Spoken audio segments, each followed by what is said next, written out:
샬롬. 오늘도 하나님 말씀 앞에 나오신 여러분 환영합니다. 우리 함께 기도하겠습니다. 하나님, 오늘도 우리에게 귀한 말씀 주시니 감사합니다.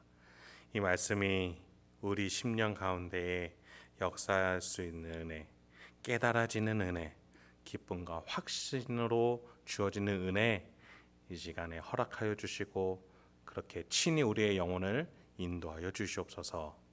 예수님의 이름으로 기도했습니다. 아멘.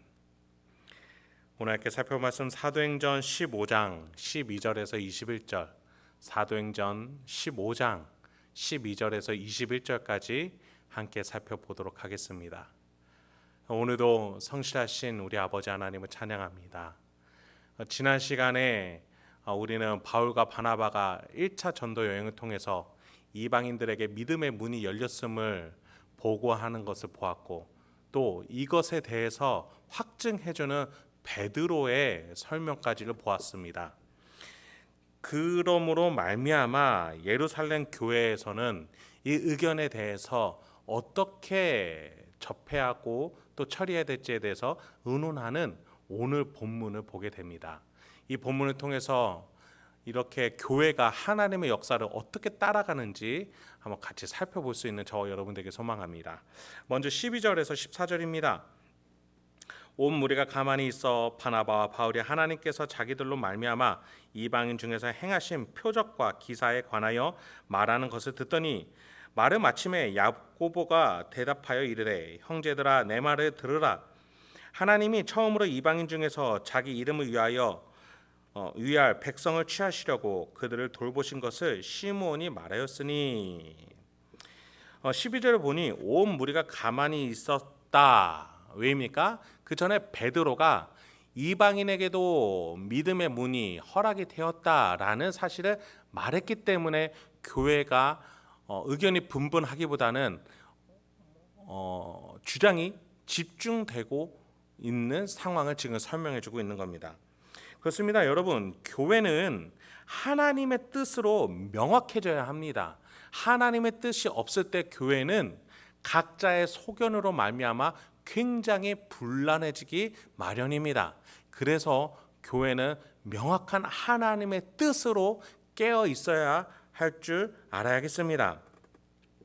베드로는 분명하게 이방인이나 유대인이나 예수를 믿는 모든 이들이 믿음으로 구원을 얻는다라고 설명을 해줬습니다. 하나님의 뜻을 분명하게 드러냅니다. 바울과 바나바의 의견에 일치하며 확증하게 됐죠.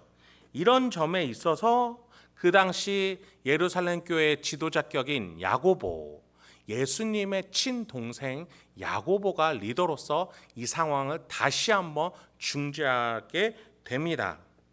여러분, 우리가 12장에서 예수님의 사도 요한의 형제 보아너게라는 별명을 가진 야고보가 순교당한 것을 알고 있습니다.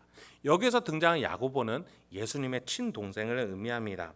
처음에 예수님은 믿지 않았지만 부활하신 주님을 뵙고 제자가 되어서 예루살렘 교회 지도자로서 지금 어떻게 말하는지 한번 보도록 하겠습니다. 14절에서 그는 시므온이 말하였다 이렇게 정리해줬다라고 말합니다. 시므온은 바로 베드로를 말하는 시몬을 의미합니다. 그런데 히브리어식으로 더 정확하게 말해주고 있습니다.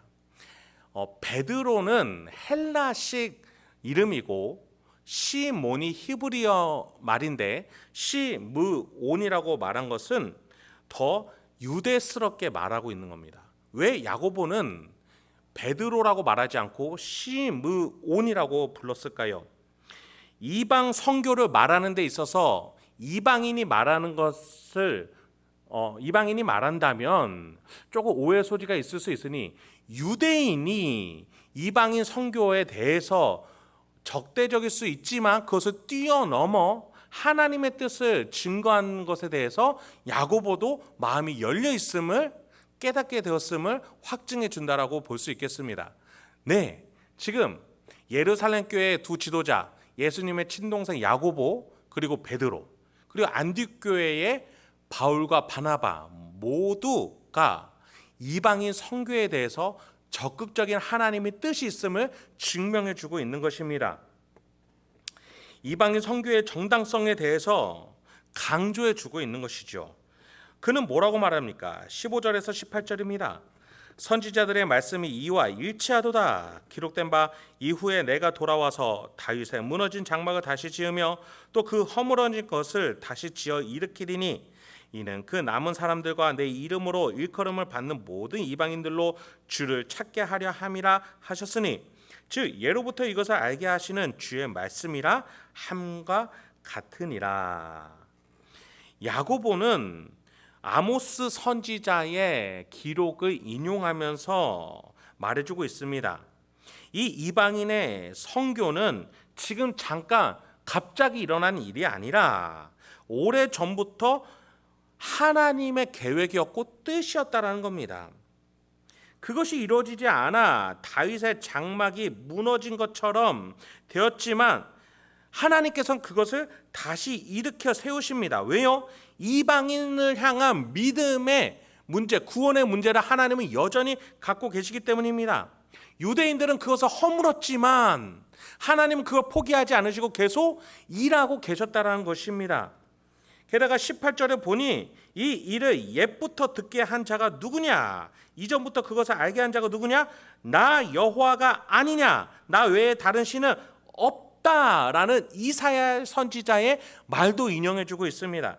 하나님은 이 일을 예전부터 계속 원하셨고 바라셨고 그 일에 순종하는 유대인을 찾아서 일해 오셨다라는 겁니다.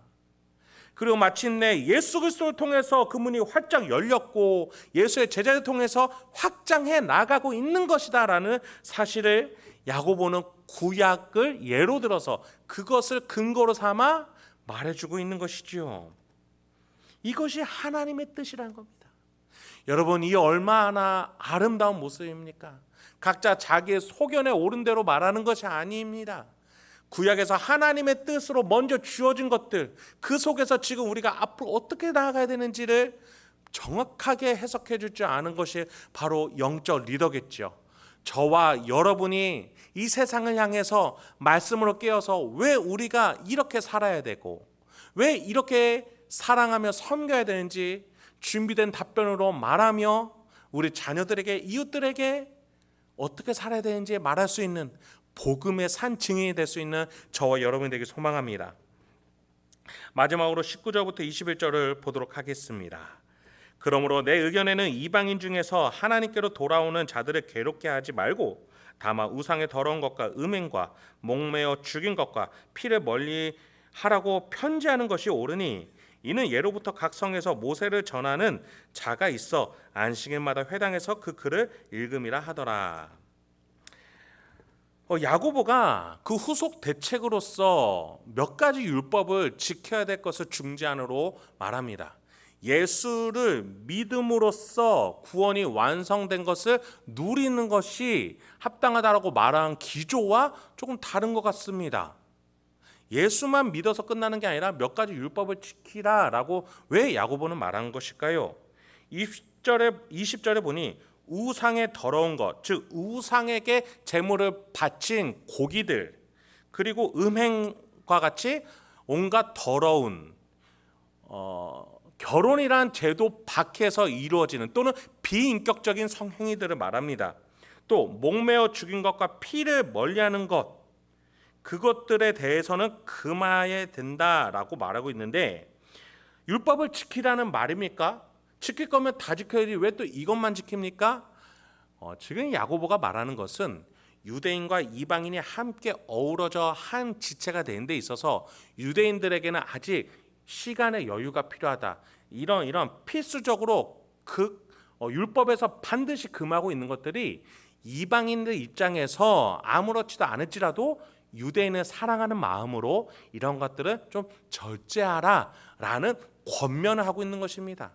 이것을 지킴으로써 구원을 얻는다는 게 아니라 유대인을 사랑하는 이방인이라면 유대인의 문화에 있어서 이런 것들은 멀리하고 절제해달라.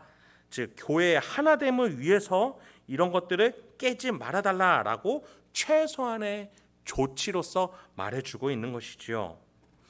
그렇습니다. 야고보는 지금 율법을 지키라가 아니라 서로 사랑해야 되는 그 관계, 빛과 소금으로서 복음을 전하는 것에 있어서 함께하는 데 최소한의 조치를 말하고 있는 것이겠죠. 이제 말씀을 마치도록 하겠습니다. 오늘 예루살렘 교회의 리더들과 또 안디옥 교회에서의 이방인 선교를 향한 지지들, 그리고 그 속에서 중재하는 모습들, 오로지 예수의 복음과 섬김과 사랑을 위해서 전심전력하는 이 모습들이 너무나 아름답습니다. 저와 여러분, 오늘도 우리가 이웃을 향해서 나아가는 데 있어서 무엇이 중심이 되는지 우리 스스로를 돌아볼 수 있었으면 좋겠습니다.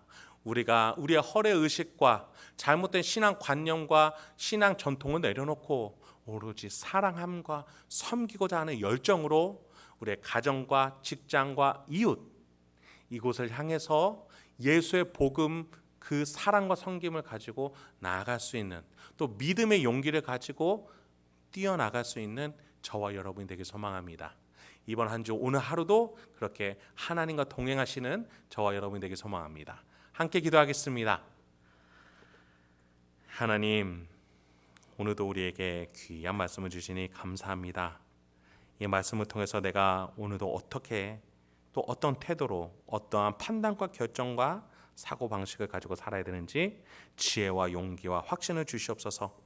그래서 오늘 하루도 하나님의 자녀답게 명예롭게 살아갈 수 있도록 주여 우리를 인도하여 주시고 우리 성도님 한 분 한 분을 이끌어 주시옵소서.